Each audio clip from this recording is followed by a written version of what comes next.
नमस्कार. आपल्या science math basic या चॅनलमध्ये हार्दिक स्वागत. आपण आज स्टँडर्ड 9th सेमी सायन्स यामध्ये पहिल्या प्रकरणाचा 5वा भाग घेतो आहोत. तर चौथ्या भागामध्ये आपण मागच्या लेक्चरला काही इक्वेशन कसे डिराईव्ह करायची by using that graphical methods हे आपण पाहिलं. त्यामध्ये 3 इक्वेशन होती. पहिलं equation describing the relation between velocity and time, तर तो होता v = u + at.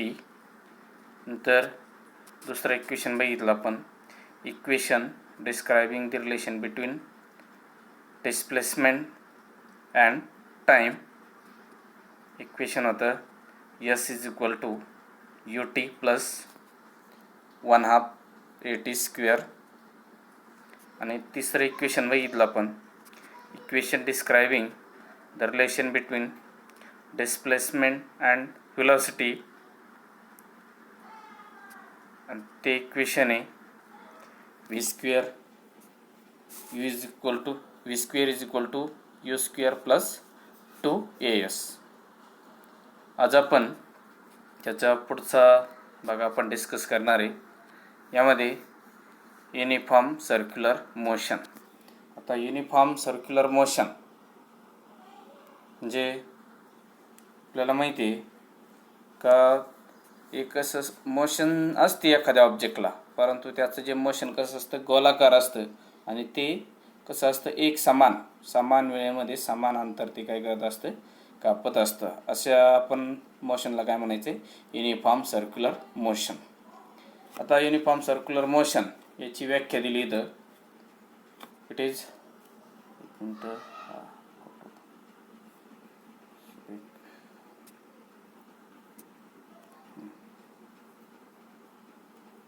तर बघा,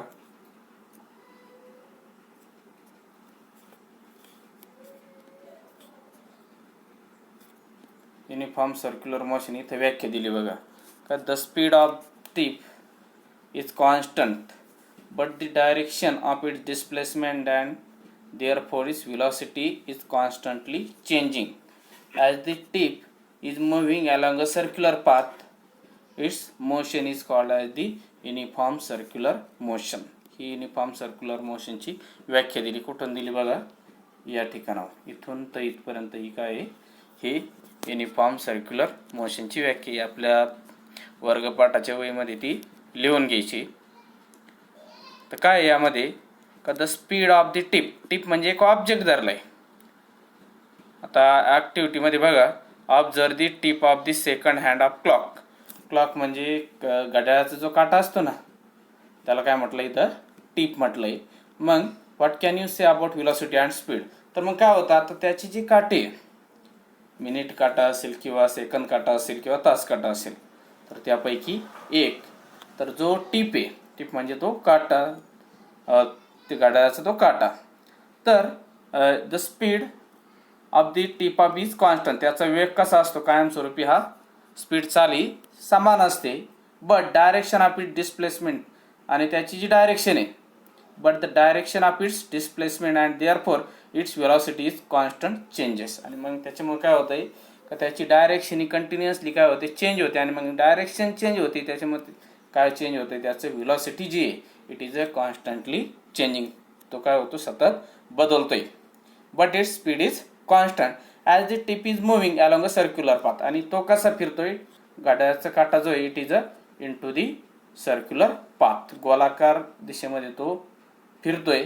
आणि म्हणून काय म्हटलंय त्याला, as the tip is moving along a circular path, its motion is called as uniform circular motion. आणि मग त्याची जी गती आहे घड्याळाची काटाची, यालाच काय म्हटलंय, it's motion is in uniform circular motion. आता पुढं त्याचं एक्झाम्पल बघा. आता एक ॲक्टिव्हिटी करायची सांगितली. ॲक्टिव्हिटीमध्ये काय आहे, draw a rectangular path draw rectangular path as shown in figure. आता आकृतीमध्ये एक काय करायचं आपल्याला, रेक्टँग्युलर म्हणजे आयत काढायचं आहे, आयताकृती मार्ग घ्यायचा आहे. नंतर place the tip of your pencil on the middle of any side of the square path and trace the path. आणि अशा तुमच्या पेन्सिलचं जे टोक आहे त्या पाथवर कुठेही ठेवायचं आणि तो पाथ काय करायचा आहे, तो ट्रेस करायचा आहे.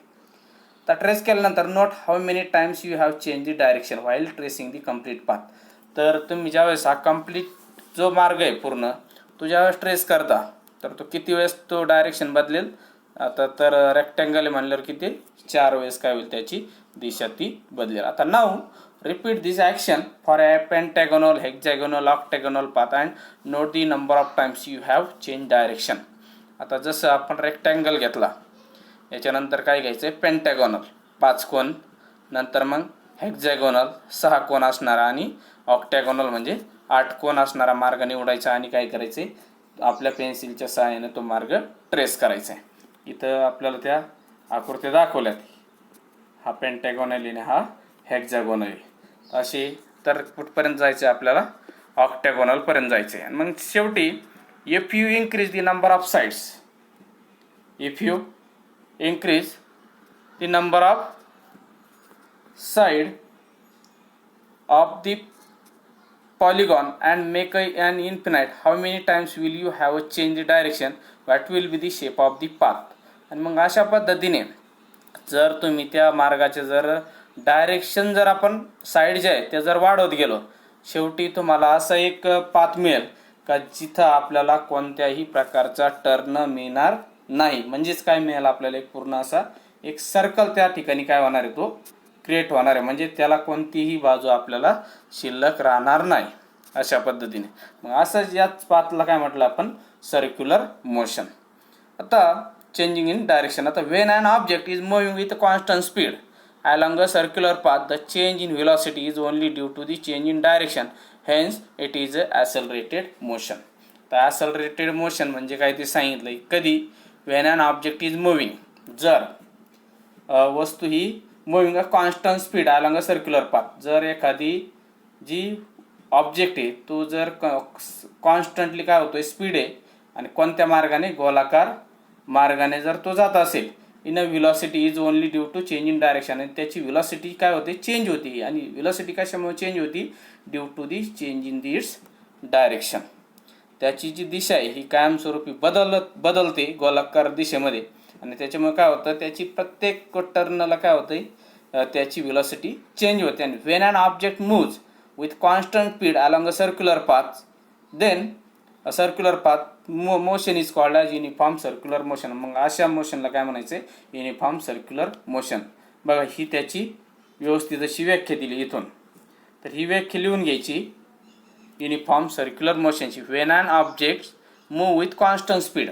बघा ज्यावेळेस एखादी वस्तू ही कशी आहे, it is a moves with a constant speed, समान चालीमध्ये ती चालली काय कुठं, अलॉंग अ सर्क्युलर पाथ, कोणत्या मार्गाने, गोलाकार मार्गाने. आणि अशा वेळेस ही जी गती आहे, this motion is called as a uniform circular motion. यालाच काय म्हणायचं, एक समान गोलीय गती आपण असं म्हणतो. आता याचं उदाहरण काय घेऊ आपण, तर इथे एक example, the motion of stone in a sling or that of any point of bicycle wheel when they are in uniform motion. बघा एक एक्झाम्पल कशाच दिलंय, बायसिकलचं व्हील दिलंय, आपल्या मोटरसायकलचं चाक, आणि motion of the stone in sling. आणि स्लिंग जो आहे दगड जो आहे आपण एखाद्या दोरीला बांधल्यानंतर तो फिरवतो ना गोलगार, तर तो एक एक्झाम्पल, असे 2 एक्झाम्पल दिले या युनिफॉर्म सर्क्युलर मोशनचे. आता इथं आता या चौकटीत काय सांगितलं बघा, if an object moving along a circular path of radius R. बघा आता एखादा वस्तू आहे आणि ती गोलाकार फिरते आणि त्या गोलाचा रेडियस किती आहे, आर, टेक्स टाइम, आणि तो गोल पूर्ण करण्यासाठी किती वेळ घेतलाय, T, to come back to its starting position. त्याच्या सुरुवातीचा जो पॉईंट आहे जिथून सुरुवात झाली तिथं येण्यासाठी त्याने किती वेळ घेतलाय, time, T. Its speed can be determine using the formula given. बोला. आणि मग त्याचा जर स्पीड जर काढायचा असेल तर आपण हा पुढचा फॉर्म्युला जो आहे तो वापरून आपण काढू शकतो. तर स्पीड कसा काढायचा, फॉर्म्युला काय दिलाय, speed is equal to circumference upon time. तर त्याचा जो सर्कम्फरन्स आहे तो आणि गिवन टाइम, याने आपण स्पीड भेटू शकतो. आता सरकमफरन्स जो आहे तो फॉर्म्युला आपल्याला माहिती आहे सर्कलचा, तर तो किती आहे 2πr परिघाचा 2πr v is equal to 2πr upon t, आणि इथं r काय आहे, it is a radius of the circle. अशा पद्धतीने आपण काय काढू शकतो, तिथं स्पीड हा काढू शकतो. आता पुढं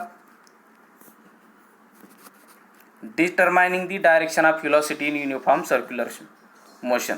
आता determining the direction of velocity, आता व्हेलॉसिटीची जी डायरेक्शन ही कशी डिटरमाइन करायची, कुठं, in uniform circular motion.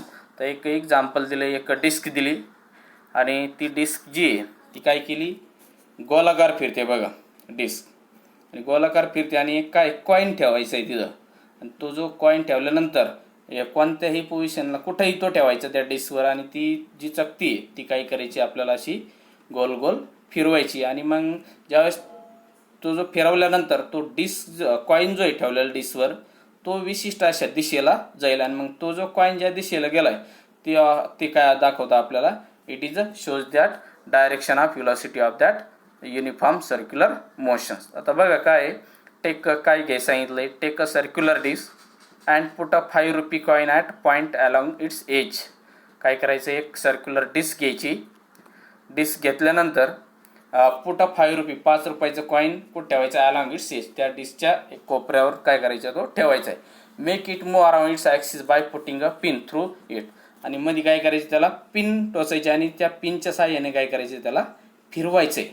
Wien the disc is move at a higher speed, ज्यावेळेस ही जी डिस्क आहे ही जोरात फिरेल हायर स्पीडमध्ये, the coin will be thrown up, आणि त्यावेळेस जोरात ज्यावेळेस डिस्क ही फिरायला लागेल त्यावेळेस तो कॉईन जो काय होईल, तो it is a throne up away, आणि मग हा फेकला गेला. Note the direction which is throne up, आणि मग ती जी डायरेक्शन आहे ती काय करायची, आपल्याला नोट करायची, ज्या दिशेला हा कॉईन फेकला गेलाय.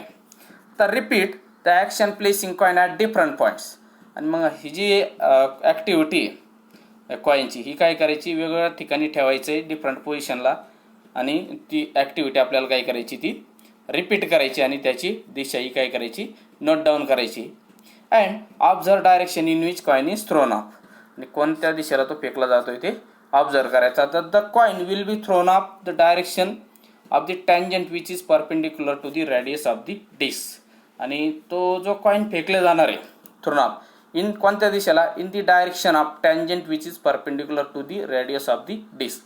आपल्या जो डिस्क आहे त्या डिस्कचा जो रेडियस आहे याला परपेंडिक्युलर जो टँजंट असेल तो जो कॉईन फेकला जाईल तो काय तयार करेल, तिथं टँजंट तयार करेल, त्या दिशेला तो फेकल्या जाईल. त्या रेडियस जो डिस्क आहे त्याला तो काय करेल, टँजंट अशी रेषा तिथं तयार होईल. Thus the direction in which gets thrown up it depends upon its position, आणि कोणत्या दिशेला फेकला जाईल तर it is a depends upon the position of the coin which are place on that disc, म्हणजे कोणत्या ठिकाणी ठेवलाय, कोणत्या जागेवर ठेवलाय, तर त्या जागेवरती तो अवलंबून असणार आहे का तो कॉईन कुठं फेकला जाईल. म्हणजे जिथं ठेवला असेल आपण तर त्या दिशेला तो काय होईल, म्हणजे प्रत्येक वेळेस काय होईल, वेगवेगळ्या दिशेला तो फेकला जाईल. आता thus the direction in which it gets thrown up depends upon position of the moment of getting thrown. It means that the coin moves along a circular path. आणि याचाच अर्थ काय का हा जो कॉइन आहे तो वेगवेगळ्या दिशेला काय झालाय, तो फेकला गेलाय, म्हणजेच it is a depends upon that, म्हणजेच काय का हा जो डिस्क आहे it is into the circular path. So the motion of its motion is changing its every point, म्हणजेच काय त्याची जी गती आहे त्या डिस्कची it is a changing to its each and every point, त्याच्या प्रत्येक पॉईंटला काय होते, त्याची डायरेक्शन ही काय होते, ती चेंज होते. या एक्झाम्पलवरून आपल्याला हे समजतंय. आता एक उदाहरण दिले, सॉल्व एक्झाम्पल. काय विचारलंय बघा, किती 3 एक्झाम्पल आहे. तर पहिल्या एक्झाम्पलमध्ये काय विचारलंय, an athlete is running on a circular track. एक ॲथलीट जो आहे पळणारा तो काय करतोय, सर्क्युलर ट्रॅकमध्ये पळतोय. He runs a distance 400 metre, त्याने किती अंतर कापलंय 400 मीटर, किती वेळेमध्ये, into the 25 second. Before returning to its original position what is this average speed and velocity. तर त्याचा ॲव्हरेज स्पीड काय आणि त्याची व्हेलॉसिटी काय. 400 मीटर त्याने अंतर कापलंय आणि किती याच्यामध्ये 25 सेकंद, आणि त्याचा स्पीड जो आहे त्याचा जो ट्रॅक आहे तो कसा आहे, it is a rounded shape म्हणजेच सर्क्युलर मोशनमध्ये. तर टोटल डिस्टन्स ट्रॅव्हल दिला इथं 400 मीटर. टोटल डिस्प्लेसमेंट काय इथं 0 आहे. डिस्प्लेसमेंटची व्याख्या आपण अगोदर बघितलेली, तर तो आहे त्या ठिकाणी तो परत आला आहे, आज return to its original position आहे. टोटल टाईम किती घेतला आहे त्याने, 25 सेकंड्स. आता average speed is equal to question mark आणि ॲव्हरेज व्हेलॉसिटी, हे दोन आपल्याला काढायचे. आता दोन्हीचे फॉर्म्युले आपल्याला माहीत पाहिजे. ॲव्हरेज स्पीडचं आपण बघितलं आहे का, त्याचा फॉर्म्युला काय is equal to total distance covered by total time taken. Distance किती कवर केला आहे, 400 मीटर, आणि किती वेळ आहे, 25 सेकंड. देन आपण जर बघलं तर उत्तर किती येतं आहे, 16, आणि युनिट काय येईल आपलं, मीटर पर सेकंड. नंतर दुसरं आता काय काढायचं, व्हेलॉसिटी काढायची आपल्याला. व्हेलॉसिटी इज इक्वल टू काय, टोटल डिस्प्लेसमेंट. आता डिस्प्लेसमेंट काय झालेलं नाही इथं, अशी उदाहरणं येऊ शकतात. लक्षात ठेवायचं आहे का राऊंड शेप आणि परत त्याच्या ओरिजिनल पोझिशनमध्ये तो आला आहे. तर total displacement is 0 and upon total time taken is 25, आणि किती उत्तर येणार आहे, 0, म्हणजे is average velocity is equal to काय आहे, 0. नाव सेकंड एक्झाम्पल, दुसरे एक्झाम्पल आहे, and aeroplane taxies on the runway. आता एक एरोप्लेन टॅक्सीज आहे on the runway for 30 second with an acceleration of 32 metre per second square. Before taking off how much distance would it have covered on the runway. Aeroplane taxi जी on the runway किती, for 30 second with an acceleration. आता acceleration दिलं आहे 32 metre per second, आणि यावर metre per second. Before taking off, आता ज्यावेळेस taking off घ्यायचं आहे, how much distance would it have covered on runway. त्या रनवेवर त्याला किती डिस्टन्स हे कवर करावं लागेल. तर आता काय काय दिलं आहे आपल्याला, ॲक्सलरेशन दिलं आहे. ॲक्सलरेशन म्हणजेच काय, आपण ए डिनोट करतो, 32 मीटर पर सेकंड. टाईम किती दिला आपल्याला, 30 सेकंड, आणि यू 0 आहे, आणि आपल्याला काय काढायचं आहे, डिस्टन्स काढायचं सांगितलं ना, म्हणजे यस काढायचं आहे. तर यासाठी कोणतं सूत्र वापरायचं ते आपल्याला समजलं पाहिजे. आता इक्वेशन कोणतं वापरलं, s is equal to UT plus 1/2 AT square is equal to, आता यस काय आपला 0 आहे, इंटू यू जो आहे तो यू जो आहे 0, किमती टाकायची आता या फॉर्म्युल्यामध्ये. टी दिलाय 30 सेकंड प्लस 1/2, ए दिलाय 32 इंटू टी दिलाय 30 स्क्वेअर, त्याचं उत्तर येतं आहे 1440 मीटर. बघा डिस्टन्स कवर्डसाठी कोणतं सूत्र वापरलं आहे लक्षात ठेवा. दुसरं समीकरण वापरलं आहे या मोशनचं. नंतर आता तिसरं एक्झाम्पल, a kangaroo can jump 2.5 metre vertically. आता बघा एक कांगारू जो प्राणी आहे ऑस्ट्रेलियाचा, तो किती जम्प करतोय, 2.5 मीटर व्हर्टिकली. व्हर्टिकली म्हणजे काय, उभ्या दिशेने वर. मग what must be the initial velocity of the kangaroo, आणि त्याची इनिशियल व्हेलॉसिटी किती असेल. आता इथं ए किती घेतला आहे, 98 मीटर पर सेकंड स्क्वेअर, आणि यस जो दिला आहे तो आहे 2.5 मीटर. आता 98 काय आहे, ॲक्सलरेशन ए म्हणजे काय, ॲक्सलरेशन. आता ॲक्सलरेशन काय याच्यात दिलं नाही, परंतु जर तर तो कॅल्क्युलेट करून काढावा लागेल. तर तो किती दिला इथं, 98 मीटर पर सेकंड स्क्वेअर. आता 9.8 ही व्हॅल्यू आपल्याला माहिती आहे कशाची, आपली पृथ्वीची ग्रॅव्हिटी.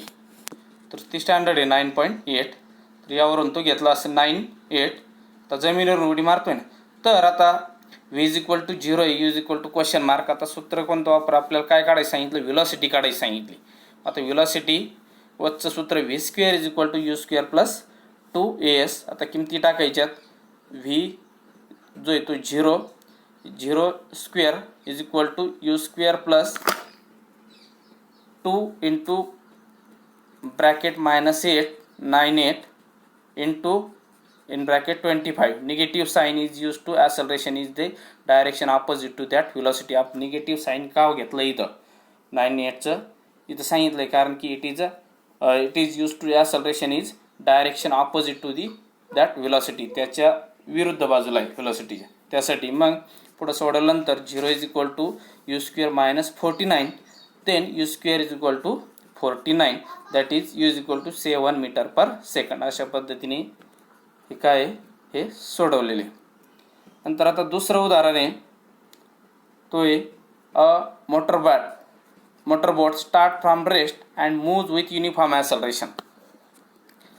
आता मोटरबोट जी आहे स्टार्ट फ्रॉम रेस्ट, एका जागेवरून ती काय झाली, ती स्टार्ट झाली स्थिर असताना, नंतर ती स्टार्ट झाली and moves with uniform acceleration, आणि त्याचं कोणत्या ॲक्सलरेशननी चालली ती, uniform acceleration. If it is attains the velocity of 15 metre per second in 5 second, 5 सेकंदात जर ती 15 मीटर पर सेकंड जर वेग घेत असेल, calculate acceleration and distance travel in that time. तर इनिशियल व्हेलॉसिटी जी ती 0 होती, एका जागेवर उभी होती, मग ती आहे 0. फायनल व्हेलॉसिटी किती वेळ स्पीड घेतला आहे, 15 मीटर पर सेकंड तो व्हेलॉसिटी घेतली. टाईम किती दिला आहे, 5 सेकंड. आणि आज काय काढायचं सांगितलं आपल्याला, ॲक्सलरेशन काढायचं सांगितलं. आता फ्रॉम दी फर्स्ट इक्वेशन, तर फर्स्ट इक्वेशन माहिती आहे आपल्याला ॲक्सलरेशनचं काय आहे, acceleration is equal to change in velocity upon time, म्हणजेच किती व्हेलॉसिटी चेंज झाली, V minus U upon time. तर व्ही होता 15 आणि यू येतो 0 upon 5, it is equal to 3 metre per second square. अशा पद्धतीने हे उदाहरणं सोडवलेले. नंतर शेवटी from the second equation of motion distance covered bye, तर हे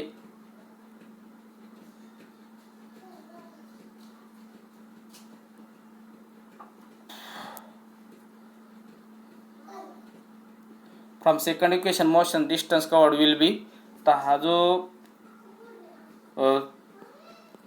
उदाहरण आहे, S is equal to UT plus 1/8 square. यावरून तर S is equal to 0 × 5 × 1/3 × 5 square. तर इज इक्वल टू यामध्ये किमती टाकल्या, आपण ॲक्सलरेशन काढून घेतलं आहे 3, तर या किमती या फॉर्म्युल्यामध्ये टाकायच्यात. तर S is equal to UT plus 1/8 square. आता यू आपला 0 होता, टाईम दिला होता 5 सेकंड, आणि ए काढला आपण 3 या ठिकाणी.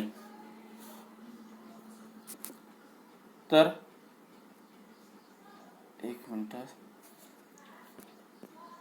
3 त्या किमती इंटू 5 स्क्वेअर. आता टाईम किती दिला होता आपल्याला 5, यावरून आपण सॉल्व केल्यानंतर उत्तर किती येतं आपलं, 0 + 7/5/2 इज इक्वल टू 37.5 मीटर. एवढं काय होईल, डिस्टन्स त्यामध्ये कव्हर केलेलं असेल. अशा पद्धतीने आपल्याला ही फॉर्म्युले वापरून आपल्याला काय करायची, उदाहरणं सोडायची. आता जर परीक्षेमध्ये उदाहरणं जर आले तर गिव्हनला मार्क असतात. गिव्हन फॉर्म्युलामध्ये किमती टाकल्यानंतर सॉल्व करायचं, आणि सॉल्व केल्यानंतर जे आन्सर येणार त्या आन्सरला आपल्याला युनिट द्यावं लागतं, त्या युनिटला पण अर्धा मार्क असतो. अशा पद्धतीने तुम्हाला फॉर्म्युले टाकून उदाहरणं सोडावं लागतील. आता पुढचा जो टॉपिक आहे आपण पुढच्या लेक्चरमध्ये घेऊ, तर तो आहे काही न्यूटनचे लॉ बघायचे आपल्याला 3. धन्यवाद.